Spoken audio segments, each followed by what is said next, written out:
ایک قوم تھی جن کے سینے زخموں سے بھرے ہوئے تھے، جن کی آنکھوں نے صرف ذلت دیکھی تھی، جن کے ہاتھ دعا کے لیے اٹھتے تھے مگر تلوار اٹھانے سے کانپ جاتے تھے۔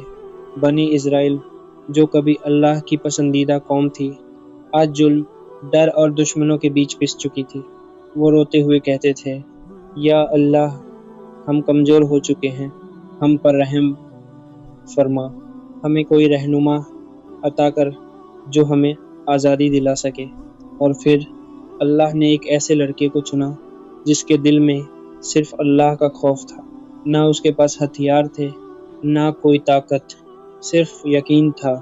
اور یہیں سے وہ تاریخ شروع ہوئی جہاں ایمان جیت گیا اور طاقت ہار گئی۔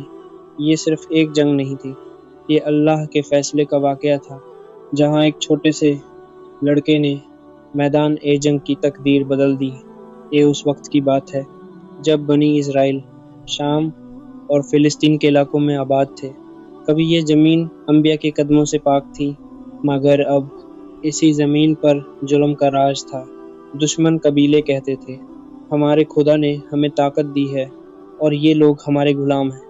ان کے شہروں پر حملے ہوتے، گھر جلائے جاتے، بیٹوں کو قتل کیا جاتا اور عورتوں کو قید کر لیا جاتا۔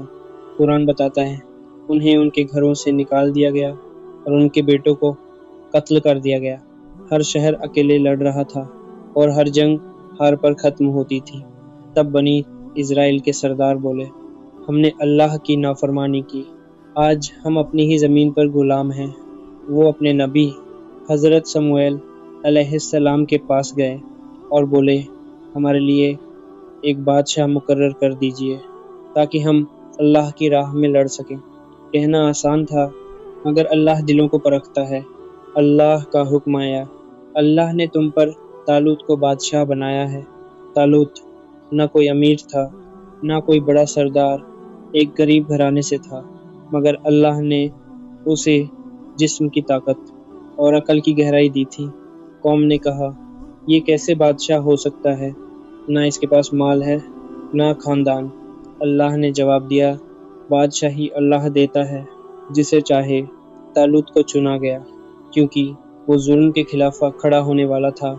اس نے بکھری ہوئی قوم کو جوڑا اور یاد دلایا، عزت تلوار سے نہیں، اللہ کے حکم سے ملتی ہے۔ مگر ابھی امتحان باقی تھا۔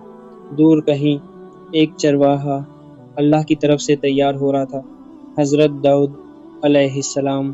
ایک دن جنگل میں ایک شیر نے بکریوں پر حملہ کیا۔ داؤد علیہ السلام نے اللہ کا نام لیا اور شیر کے جبڑے پکڑ لیے۔ اللہ نے اتنی طاقت دی کہ شیر قابو میں آ گیا۔ نہ تلوار چلی، نہ خون بہا، صرف اللہ کا حکم چلا۔ ادھر طالوت کی فوج نکلی، ریگستان میں ایک نہر آئی۔ طالوت نے کہا، جو زیادہ پانی پیے گا وہ میرا ساتھی نہیں ہوگا۔ صرف ایک ہاتھ بھر پانی، مگر زیادہ تر لوگ نہر پر ٹوٹ پڑے اور وہیں ہار گئے۔ صرف 313 لوگ بچے۔ اور پھر سامنے آیا جالوت، لوہے کا پہاڑ، گھمنڈ سے بھرا ہوا۔ وہ للکارا، کیا کوئی ہے جو میرا مقابلہ کرے؟ پورا میدان سناٹے میں ڈوب گیا۔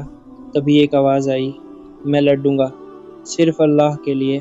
یہ آواز تھی حضرت داؤد علیہ السلام کی۔